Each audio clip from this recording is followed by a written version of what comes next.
उसमें मिली हूँ 1-2 बार, उतनी ही परिचय है। लेकिन जब यहाँ पे आई हूँ तो लग रहा है ये तो मेरा पूरा परिवार है।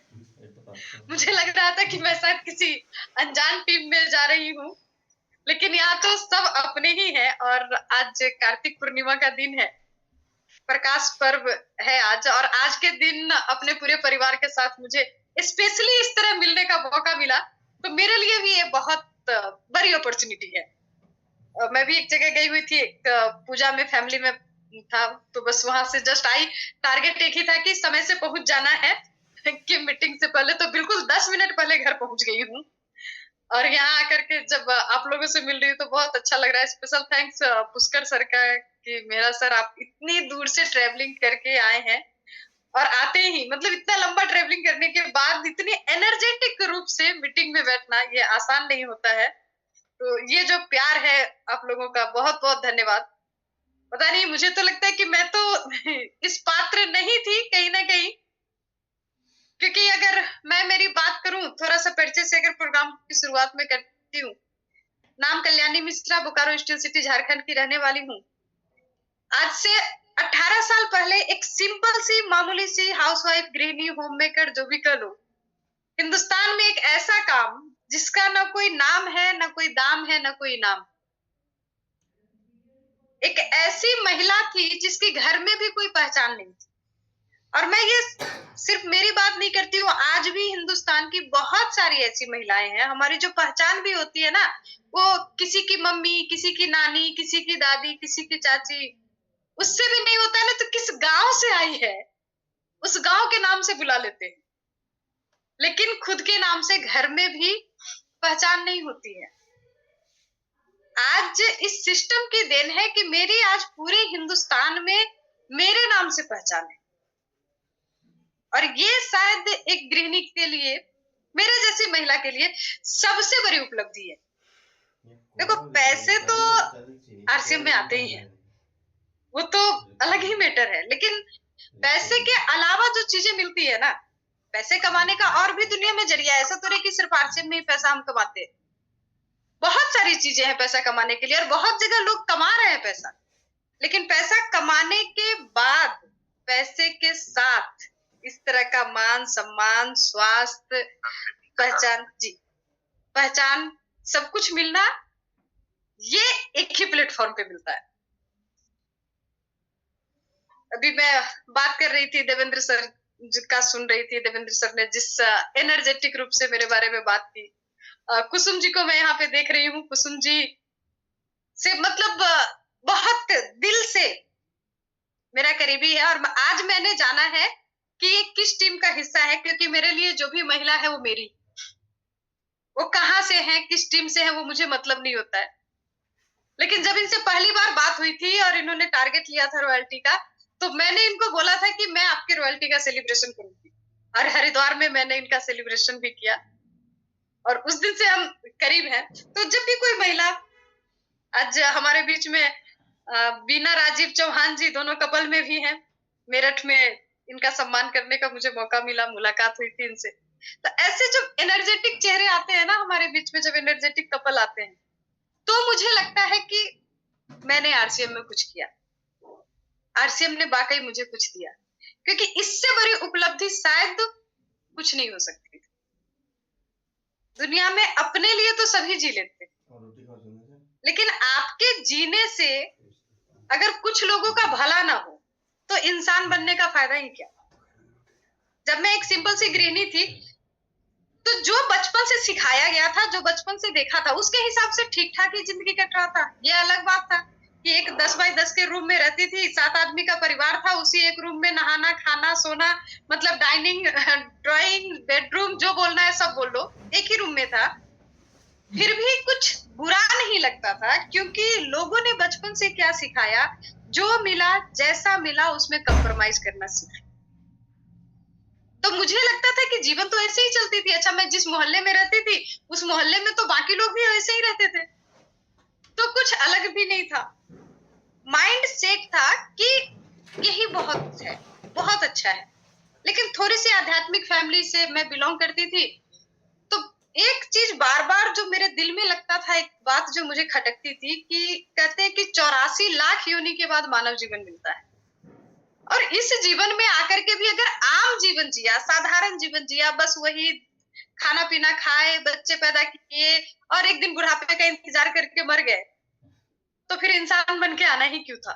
फिर जानवर और इंसान में फर्क क्या रह गया? तो मुझे लगता था कि अगर मैंने कुछ स्पेशल नहीं किया तो ये मेरा जन्म व्यर्थ जाएगा।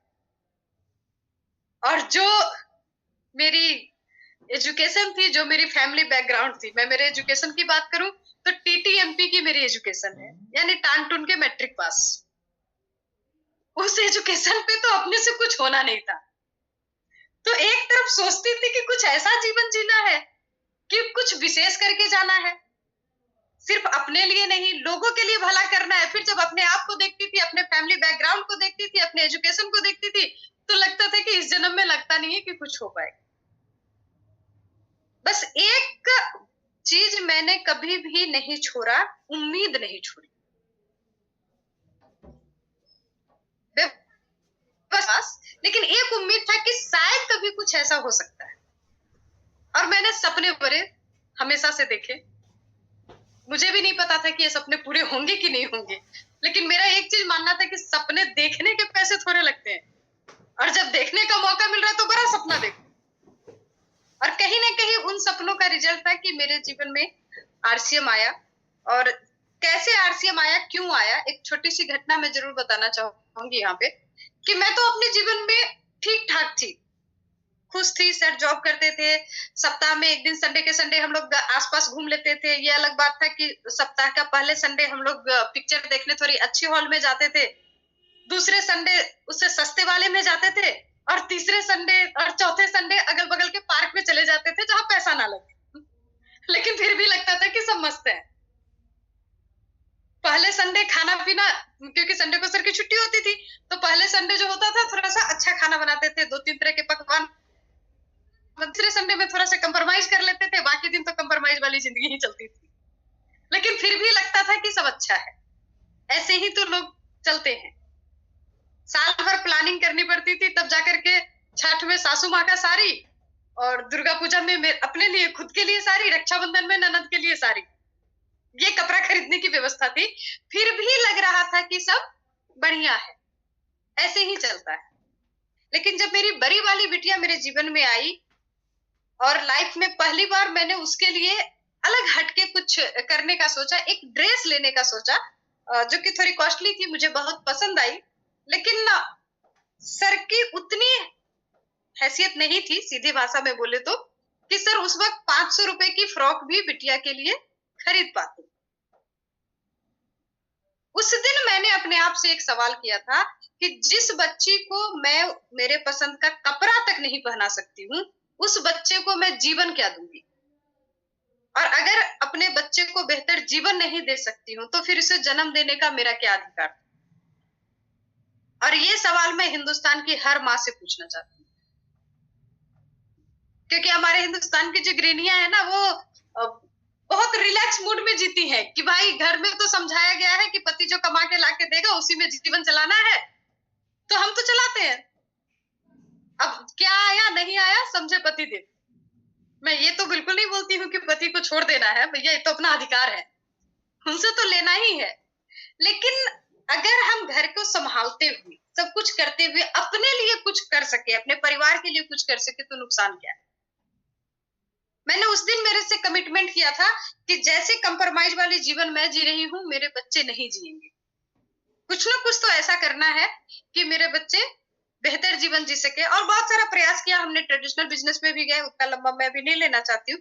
लेकिन मैं एक चीज जानती हूँ, मैं प्रयास कर रही थी अपने जीवन को बदलने का, ऊपर वाला प्रयास कर रहा था मेरे जीवन को बदलने का रास्ता बनाने का। और मेरे जीवन में आरसीएम आया। जिस दिन आरसीएम आया मेरे जीवन में, मुझे बहुत बड़ी बड़ी बातें नहीं समझ में आई थी। मुझे बस इतना सा समझ में आया था कि एक साबुन खरीदेंगे तो 1 रुपया बचेगा, और 1 रुपए के बचत को देख करके मैंने उस दिन जोड़ा था कि महीने में 4 से 5 पीस साबुन का खर्च है, इसी रफ्तार से खर्च हुआ तो पूरे जीवन में 1 लाख साबुन तो जरूर खर्च हो जाएगा। और 1 रुपया अगर एक साबुन पे बचता है तो 1 लाख रुपया मेरे बुढ़ापे में मेरा रिटायरमेंट फंड होगा। सिर्फ ये देख करके मैंने इस सिस्टम को ज्वाइन किया था। और इस सिस्टम की खूबसूरती देखिए, आज मुझे महीने का 4 लाख प्लस दे रहा है। आप जितना सोच सकते हैं ना, उससे कई गुना ज्यादा देने की क्षमता है। और देखो, जब हमने शुरू किया था तब तो इतने सारे प्रोडक्ट नहीं थे, ये डीपी एमआरपी बीच का कोई डिफरेंस नहीं था। तो उस समय जब मैंने 1 लाख सोचा तो मुझे 4 लाख दे रहा है। और अभी जो लोग आए हैं, मैं कावेरी जी को देखती हूँ, जिस एज में कावेरी राउत आई हैं, अगर अभी कमिटमेंट के साथ, मजबूती के साथ अपने ड्रीम पे आपने काम कर लिया ना, तो जो जीवन आज हम लोग जी रहे हैं, एक कोर लीडर जो आज जीवन जीते हैं, उससे कई गुना बेहतर जीवन आप जिएंगे और कई गुना कम समय में। हमें तो यहाँ तक पहुंचते पहुंचते 17-18 साल लग गए, लेकिन आज के समय ईमानदारी के साथ